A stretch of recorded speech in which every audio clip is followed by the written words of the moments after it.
missionary. Dahil 25 minutes lang po ay sisimulan na po natin yung ating magandang pag-aaral ngayong hapon. So tayo po ay nasa lesson 8 na ngayon na ang pamagat ay sa mga awit unang bahagi. At ang ating talatang sauluhin ay sa Apokalipsis 14:1, sabi dito, pagkatapos tumingin ako at naroon ang kordero na nakatayo sa bundok ng Siyon, kasama niyang 144,000 mga pangalan na nakasulat sa kanilang mga noo, at ito ay malayo sa tanging mabuting mapagkukunan, kundi matatagpuan sa lumang tipan. At tayo po ngayon ay May 18, araw ng linggo. Ang pamagat po ay ang dakilang saserdote. So, naghanda po ako dito ng isang presentation para makita po natin yung pag-aaral. Ito pong ating dakilang saserdote ay walang iba kundi ang ating Panginoong Hesus. At kinakailangan na unawaan ng bawat isa sa atin kung ano ang ginagampanan ng ating Panginoong Hesus bilang dakilang saserdote na nandoon sa kataasan ng mga langit. At bago natin maunawaan ito, ay kinakailangan nating bumalik doon sa lumang tipan sa panahon ni Moses, ang sanktuaryo. Kasi itong paglilingkod na ginagampanan ng ating Panginoong Hesus na bilang dakilang saserdote ay nasa sanktuaryo. At kailangan po nating bumalik sa sanktuaryo na siyang ninais ng Panginoon sa panahon ni Moses na inutos niya na gumawa si Moses ng sanktuaryo. So makikita po natin yan sa screen, ang sanctuary, kung paano po yan ginawa ng Moses na ayon po sa instruction ng Panginoon. Yan po sa paligid ng sanctuary ay nandyan yung mga tribes of Israel at meron siyang courtyard. Pagpasok sa gate ay makikita po natin yung burnt offering at yung labor of washing hands. Yan po yung hugasan. Pagkatapos, yan na po yung mismong templo. Yan. Sabi ng Panginoon sa Exodus 25 verse 8 kay Moses, at kanyang igawa ako ng isang sanktuaryo upang ako'y makatahan sa gitna nila. So, nung nahulog ang tao sa pagkakasala ay lumayo ang presence ng Panginoon. At dahil sa kabutihan ng Panginoon, gusto niya na mabalik yung ugnayan niya sa tao at ninais niya na gumawa ng isang sanktuaryo na kung saan makatahan doon siya sa bayan.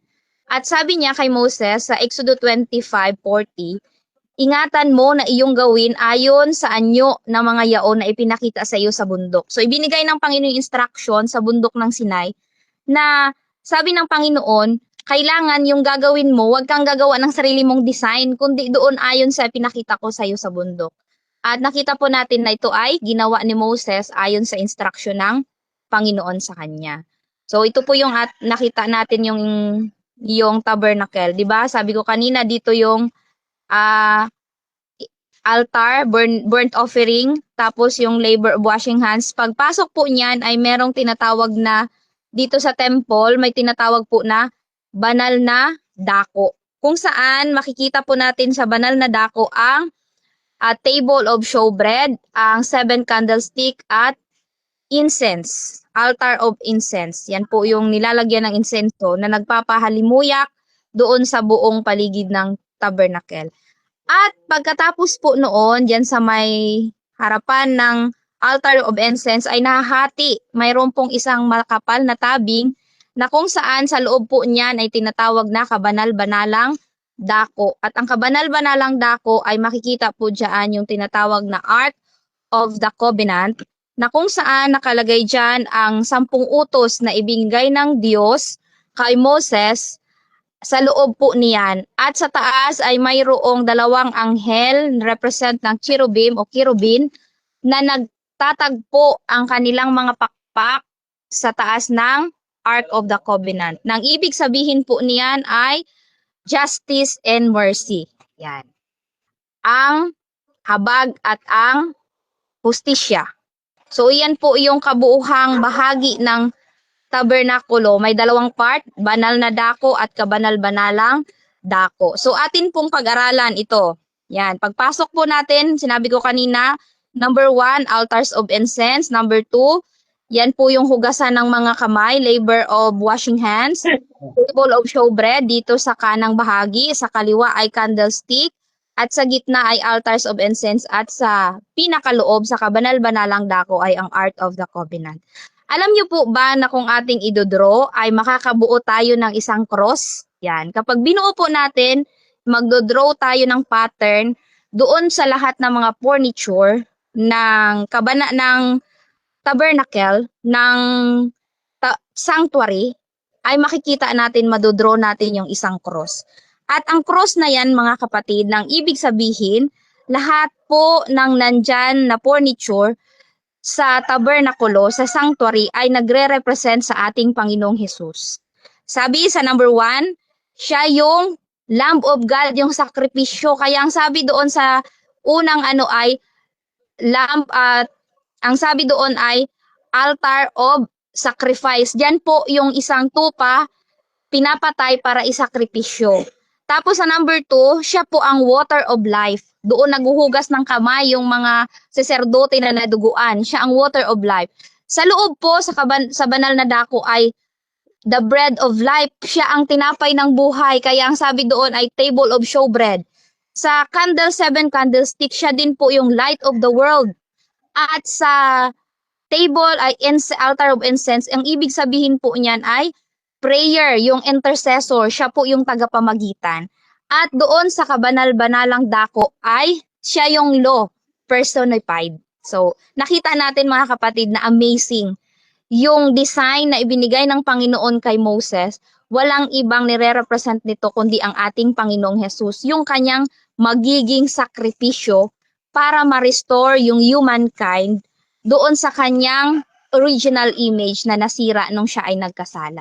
So nakita natin na ito palang ibinigay ng Panginoon kay Moses ay isang mangyayari sa ating Panginoong Hesus, na siya ay mapapako sa krus para sa ating kasalanan. Lahat yun represent sa ating Panginoong Hesus. Sabi dito, Hebrews 9 verse 11, ngunit pagdating ni Kristo na dakilang saserdote ng mabubuting bagay na darating sa pamamagitan ng lalong malaki at lalong sakdal na tabernakulo na hindi gawa ng mga kamay sa makatwid bagay, hindi sa paglalang ito.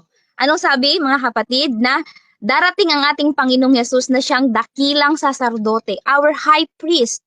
At yung mga bagay na mabubuting darating ay mas lalong sakdal kaysa doon sa tabernakulo na pinagawa niya kay Moses, na kung saan yung tabernakulo na yon na ginawa ni Moses ay iyon lamang ay isang replika, isang miniature na totoong sanctuary doon sa langit na bayan. So nakita natin, na imagine natin, pinagawa ng Panginoon si Moses ng isang tabernakulo na nakadesign para sa ikaliligtas nating tao, sa ating Panginoong Hesus. At iyon po ay nandoon talaga mismo sa langit. Ipinababa niya dito sa lupa para maintindihan nating mga tao ang ginagampanan ng ating Panginoong Hesus na pagliligtas sa atin. Sabi po sa Hebrews 9 verse 12, at hindi rin sa pamamagitan ng dugo ng mga kambing at ng mga bulong baka, kundi sa pamamagitan ng kanyang sariling dugo ay pumasok na minsan magpakailanman sa dakong banal na kinatamnan ng walang hanggang katubusan. So nakita natin mga kapatid, so balikan natin muna yung sacrifice na paano ginagawa ng mga Israelita noon. So sa una, meron pong tinatawag sila na araw-araw na paghahandog. Araw-araw na paghahandog, halimbawa ako ay may kasalanan, magdadala ako ng isang pantubos sa aking kasalanan, example, tupa. Dadalhin ko doon sa saserdote at iyon ay papatayin. Yung dugo noon ay ipapasok ng saserdote dito sa unang bahagi sa banal na dako at doon po iwiwisik sa courting yung dugo noon para sa ikatutubos ng kasalanan. Everyday, yung tinatawag na daily sacrifice. Tapos, minsan sa isang taon ay meron pong tinatawag na Day of Atonement. Yun po yung isang beses sa isang taon na paglilinis ng kasalanan ng buong bansa. So makikita po natin at ang gaganap po noon ay walang iba kundi ang tinatawag na dakilang saserdote, high priest. So yung unang bahagi ng daily sacrifice, iyan po ay gagampanan lang ng mga priest. Pero yung tinatawag na sa Day of Atonement, ang pinakagaganap po nun yung tinatawag na High Priest. So mayroon pong bahagi, yung buong bayan sila ay magsisisi at talagang is-concentrate nilang kanilang sarili sa pagsisisi. Tapos papasok po yung saserdote, meron siyang dalawang klase ng goat. Yung goat na yon, dalawang goat, dadalhin, magkakaroon ng sapalaran, pagsasapalaran, yung isa ay for the Lord, yung isa naman ay tinatawag na scapegoat. Yung scapegoat ay papakawalan yon doon ng isang pitman, yung isang malakas na tao, dadalhin siya sa wilderness at papakawalan doon.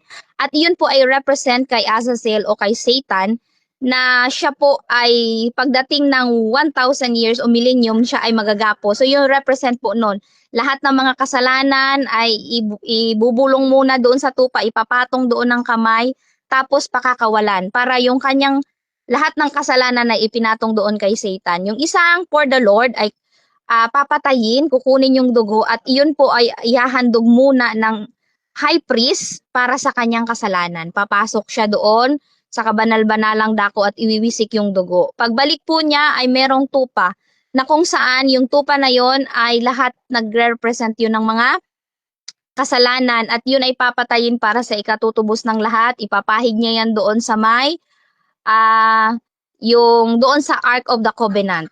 At kapag nagkamali ng ginawa yung high priest, automatic mamamatay po siya doon kasi yung Shekinah glory na tinatawag na kaluwalhatian ng Panginoon, yun ang papatay sa kanya. Kapag nagkamali siya o meron siyang kasalanan na hindi i-confess at hindi tinanggap yung kanyang sacrifice, ay mamamatay po siya doon. Kaya yung high priest ay merong tali yan at may bell yung kanyang suot. Kasi pag narinig yan ng bayan na tumunog yung bell, ibig sabihin nakalabas siya, ligtas, tinanggap yung kanilang offering. Pero kung hindi tumunog, ilang minutes ay hihilahin yan siya kasi wala pong pwedeng ibang pumasok doon sa kabanal-banalang dako kundi yung high priest lang. So nakita po natin yung pamamaraan ng kanilang pagsamba noon, ng pamamaraan ng paghingi nila ng tawad na tinatawag na Day of Atonement. So sa panahon po niya ni Moses, makikita natin na yung priest, syempre isa rin siyang makasalanan, maghahandog muna siya para sa sarili niya. Pagkatapos ay sa kanya gagampanan yung gagawing pagtubos ng bayan. Pero po dito sa sinasabi sa atin sa Bagong Tipan, sa Hebreo, na ang ating Panginoong Hesus, siya mismo, yung dugo niya mismo yung kanyang inoffer. Sabi nga dito sa Hebrew 9 verse 12, hindi sa pamamagitan ng dugo ng kambing o ng bulong baka, kundi sa pamamagitan ng kanyang sariling dugo. Pumasok siya ni minsan magpakailanman sa dakong banal. So mga kapatid, alam natin yung history bilang Seventh-day Adventist. Noong 1844, ang ating Panginoong Hesus ay pumasok sa kabanal-banalang dako at naglingkod bilang ating dakilang saserdote doon sa langit na bayan, na kung saan siya po yung nagiging mediator sa bawat isa sa atin. At sabi siya po yung namamagitan sa atin ngayon, nandoon sa langit. Nakita natin yung pag-ibig ng Panginoon sa atin, mga kapatid. Alam nyo, every time na pinag-aaralan ko tong sanctuary, doon ko lubos na uunawaan yung pag-ibig ng Panginoon sa atin na napakadakila. Matapos na iniwan niya yung kanyang trono doon sa langit para sa ating makasalanan, namatay, binugbog, pinahirapan, pinako sa krus, nabuhay ng ikatlong araw, at pagkatapos, nandoon siya sa langit ngayon. Hindi pa natapos ang kanyang tungkulin sa atin. Nandun pa rin siya ngayon sa kabanal-banalang dako, naglilingkod bilang ating tagapamagitan.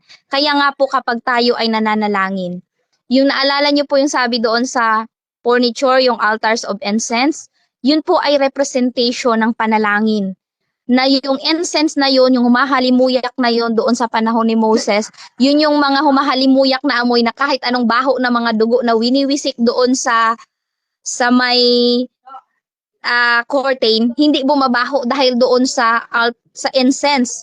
Mga kapatid, yung prayer natin na ipinipray natin sa Panginoon ay parang isang halimuyak na dumarating doon sa luklukan ng tabernakulo at dumarating sa ating Panginoong Hesus at siya ang nag-mediate sa atin. Halimbawa ako, humingi ako ng tawad, Panginoong Hesus, patawarin mo ako sa aking mga kasalanan.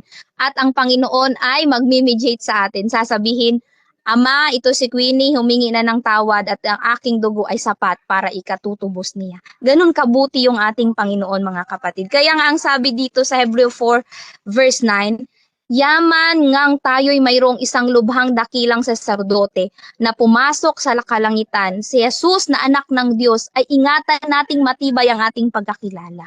Mga kapatid, ganun kabuti ang ating Panginoon sa atin. Kaya ang sabi niya, meron tayong dakilang saserdote, ang ating Panginoong Hesus na Diyos. Kaya ingatan natin yung pagkatawag, yung pagkakilala natin bilang Seventh-day Adventist. Sa lahat po ng religion sa buong mundo, tayo lang ang may doktrina ng sanktuaryo. At itong nagpapaunawa sa atin kung gaano kabuti ang Panginoon sa atin.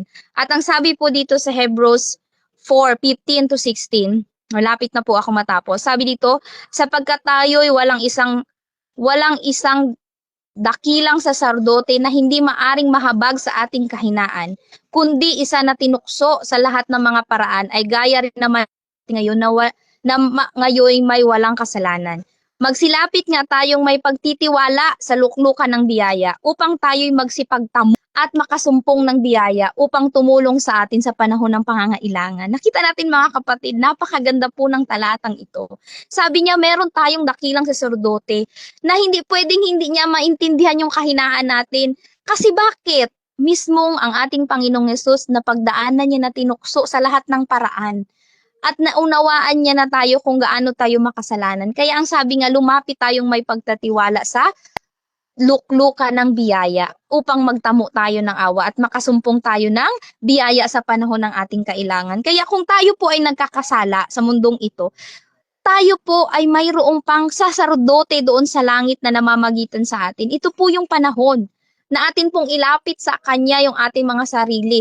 At wag po natin, minsan po kasi ang tendency ng tao kapag nagkasala ay hindi ako muna magsimba, hindi muna ako mag-pray kasi makasalanan ako. Mga kapatid, mas lalong kailangan po natin si Kristo sa ating buhay kung meron tayong kasalanan. At lalo pong huwag nating isipin na hindi tayo nauunawaan ng Panginoon. Naunawaan niya yung ating kahinaan at siya ay mahabagin. Kaya nga po nandoon siya ngayon naglilingkod. Pero huwag po nating isipin na sabi namang iba, saka na ako magbalik loob, saka na ako mag-pray. Kapag okay na ako, mga kapatid, kailanman hindi po tayo magiging okay. Tanging sa Panginoon lamang po meron tayong kalakasan. Siya lang po yung makakatulong sa bawat isa sa atin. Kaya po, ang nakuha ko pong punto sa pag-aaral natin ngayon ay meron po akong 3 punto na gusto ko pong iiwan bago po ako magtapos sa ating pag-aaral ngayon. Ay unang punto ay makita natin yung kahalagahan ng paglilingkod na ginawa ng ating Panginoon, ginagawa ng ating Panginoon ngayon bilang high priest natin, na siyang nag-mediate, na mamagitan sa atin, mga kapatid. At pangalawa, kapag nakita natin yung kahalagahan na yon sa ating buhay, na unawaan natin ngayon yung gampanin na ginagawa ng Panginoon dun sa sanktuaryo, ay gampanan din natin yung ating pagiging light of the world. Maging representative ng Panginoon na ma-share din natin doon sa mga taong nangangailangan ng Kristo sa kanilang buhay. Para makilala din nila si Kristo na meron palang Kristo na handa silang maunawaan, meron palang Kristo na handa silang tulungan kahit makasalanan sila, meron palang Kristo na pwede nilang pagkatiwalaan. So yun po mga kapatid, una, pahalagahan natin ang pagtitiwala ng gampanin na ginagawa ng ating Panginoon. Pangalawa po ay atin pong i-share sa iba na nangangailangan ng Kristo sa kanilang buhay. At pangatlo po mga kapatid, ilapit natin yung ating mga sarili. Ito yung panahon. Kasi alam po natin na yung pamamagitan ng ating Panginoong Hesus doon sa sanktuaryo, hindi po yan forever. Hindi po habang panahon. Merong panahon na matatapos ang pag-mediate niya at lalabas siya sa kabanal-banalang dako. At sa kanyang paglabas, kahit ano pa pong gawing tawag natin ay wala na po siyang, di na po niya tayo maririnig. So habang nandoon pa po ang ating Panginoong Hesus sa sanktuaryo sa langit, ilapit na po natin ang ating mga sarili sa Kanya. Itiwala na po natin at patuloy nawa na ang ating paglilingkod ay nakasentro at nakatuon sa ating mahal na Panginoon. So yun po yung mensahe sa hapong ito. Pagpalain po tayo ng Panginoon at maraming salamat.